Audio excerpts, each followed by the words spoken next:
To commemorate the founding of New Orleans in 1718, WYES presents this tricentennial moment in celebration of our city's past and present.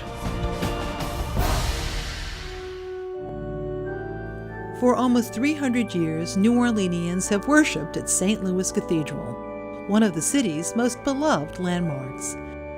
The original church, dedicated in 1724 to Louis IX, the sainted King of France, was designed by the French engineer Adrien de Pouget. The brick and timber church faced a Place d'Armes, the former military parade grounds that we refer to today as Jackson Square. A fire in 1788 destroyed much of the city, including the Church of St. Louis. But a new house of worship, the Cathedral of St. Louis, King of France, was dedicated on Christmas Eve, 1794. In 1819, a clock and bell were placed in a tower built according to the design of famed architect Benjamin Latrobe. The bell bears a French inscription that honors the American victory at the Battle of New Orleans.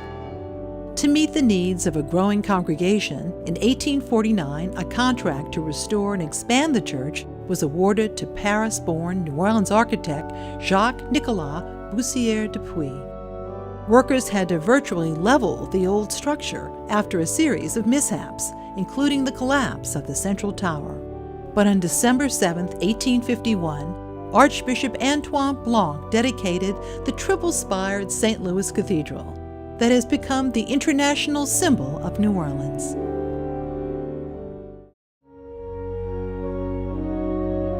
St. Louis is the oldest continuously active Roman Catholic Cathedral in the United States. The present structure is the third to be built on the site. Named after French King Louis IX, this house of worship is the mother church of the Archdiocese. Extraordinary stained glass windows and paintings frame its ornate Rococo-style altar. In the rear of the church is a magnificent organ built by the prestigious Holtkamp Company. The founder of New Orleans, Jean-Baptiste Lemoyne Sieur de Bienville, was a parishioner. Archbishops, bishops, along with other prominent early French and Spanish colonists, are interred beneath the cathedral's floor. Père Antoine, the legendary Capuchin priest who led the congregation for over half a century, was laid to rest here in 1829.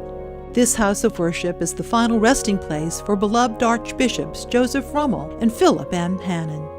The cathedral welcomed its most sovereign visitor, Pope John Paul II, in 1987. Thousands greeted the pontiff in the plaza in front of the church that was renamed in his honor. After his visit, the cathedral was designated as a basilica.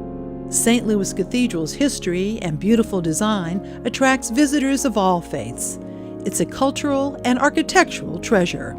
The venerable church is one of the city's most prominent landmarks. WYS's New Orleans Tricentennial Moments are brought to you by the Miro Foundation and presented in association with the historic New Orleans Collection. Additional support provided by the Gail and Tom Benson Charitable Foundation.